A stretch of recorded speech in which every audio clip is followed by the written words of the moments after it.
September 1923, a massive earthquake killed hundreds, thousands of people. Not a single house remained in Kanto, and people were left without shelter and starving. Then, the army arrived. They took advantage of this earthquake to kill Koreans, Chinese, and leftist Japanese officials.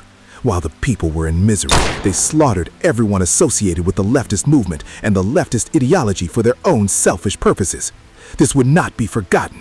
The people's anger will swallow up the emperor and his Japan.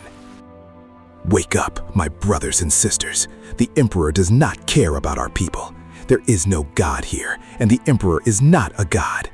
We must destroy the powers that ignore our people before they destroy us. 1929. Anarchists and socialists carried out an assassination attempt on the emperor and succeeded.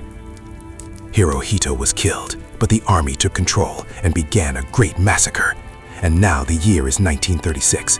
Japan is split into two major factions, and a massive civil war breaks out between the military and the socialist anarchists. Let's see who will unite Japan and restore it to its former glory.